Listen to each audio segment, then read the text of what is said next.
Now we got to get into some serious stuff. Give me an 11 if you know that VPNs have been having some problems recently.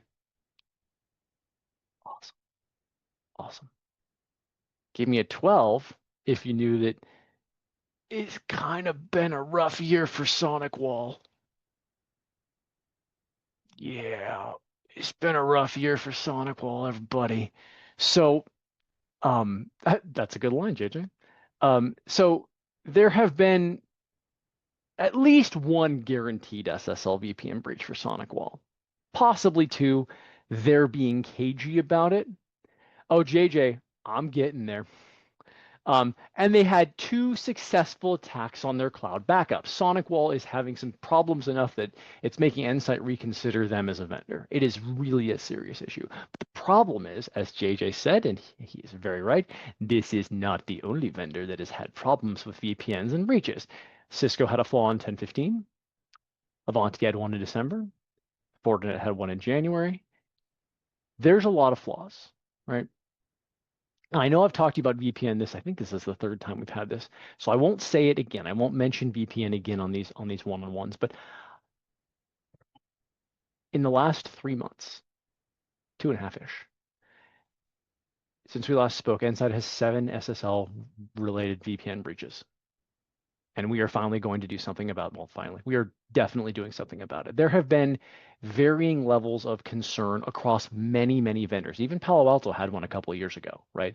Of the design of VPN and why it's unsafe. Now, the reason I'm telling you this is not to tell you to get on zero trust, which I am going to say, and it's not to tell you that VPNs are bad, which I am probably going to say, but it's to kind of give you a little background on how it works under the curtain or behind the curtain at Endsight. So the biggest problem we're having with VPNs is you open a hole in your firewall, and this is a primer, it'll be on the next slide. You open a hole in your firewall, hope only good guys get in. Well, sometimes bad guys find a way to force their way in. Now, for my more technical people on the call, I'm aware that is a very high-level explanation of what's going on. But effectively, the bad guys force their way in through multi-factor, through passwords, etc. Now, this is a bad year for SonicWall, but it's not the only vendor that's going on out there. And when the problem with that is when that happens, the bad guys have a connection into your network. Right? The other problem is that sometimes these VPN flaws allow you to gain access to passwords. So someone breaking into your remote access VPN, I'll get into 3 types. There's 5 or 6, but I'm gonna get into 3 major ones in the next slide. It's effectively the same as someone walking in your building with a computer and a cord, plugging into your network and having a password. There's nothing I can install on your computers that's going to fix that because they have their own computer they've plugged in. It doesn't work like that. It's not protected like that. And this has been such an amazingly serious problem that clients are getting pretty significantly compromised on that. And they go, Steve, what happened? And I go, hey, we're trying here. The current SonicWall advice, I might as well get to this. So Endsight has had probably 7 various communications and 3 or 4 actual video calls with SonicWall saying what the heck's going on. We are following their advice, and their advice is incredibly significant. Just to kind of keep everybody up to date, you should. By the way, give me a 13 if you got our communication on this. I want to try to give more information on this one, give people a chance to talk about it. But we've sent some communication out on these too. Cool. Thank you. So the advice is substantial. It is change absolutely every password in the firewall.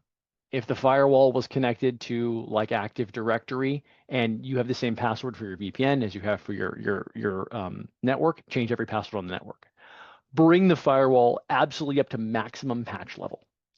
Delete all the previous backups, back it up again, and close off everything that is a hole open to the public internet, like a VPN, right?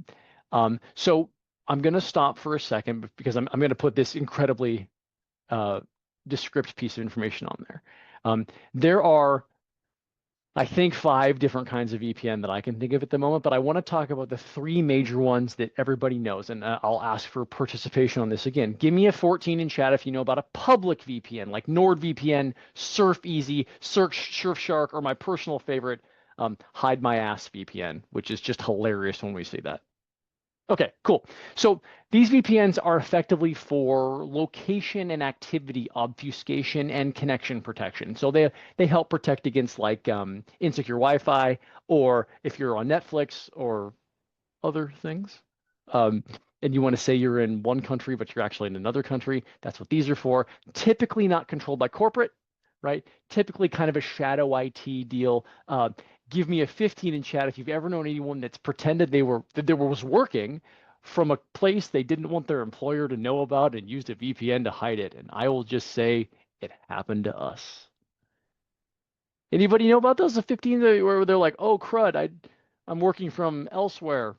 So for those of you that are on Endsight's endpoint and cloud protection, which should be dang near everybody in the call at the moment, we can see that, just so you know. So I might, or shoot, I heard some from North Korea. So this actually does happen sometimes where people, we lock people out geographically, and then they connect in from a VPN that is terminated in the United States, and now they're working from the US, and it's odd. That's the first kind of VPN.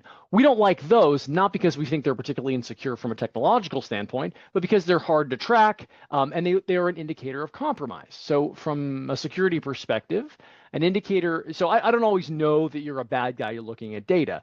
It's just like one of those things, like if you have 5 of these 10 symptoms, you probably have schizophrenia. Or in this case, if you have several of these indicators, you're probably a bad guy. Just being in England, for example, isn't one of them, or just using these VPNs isn't one of them. But if you use a VPN that's from a country you're not you're not supposed to be where you are, and you're doing some other stuff, then that's a group of indicators of compromise. From a corporate standpoint, there's very, very little use case for a publicly available VPN. We have zero trust, and it accomplishes the exact same goals, but it's controlled and logged and monitored by corporate. So when we see someone that is using a public VPN, it's not necessarily a security risk from a technological standpoint, but it could be an attacker. And that's why we tend to lock on those things unless you tell us this is a VPN I use. So that's the first one. Not super concerned about that VPN. Everyone, give me a 16 in chat if you know what a site-to-site VPN is.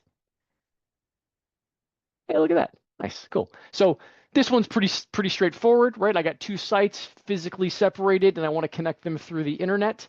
And so we just use a router-to-router based VPN. Now, there have been some concerns recently with SonicWall's backup breaches, not their SSL VPN stuff. So this is their cloud attack on SonicWall. That those are challenging, but a site-to-site VPN is inherently dramatically more safe because it's looking for an endpoint and a beginning point, and they're only coming from those 2 points.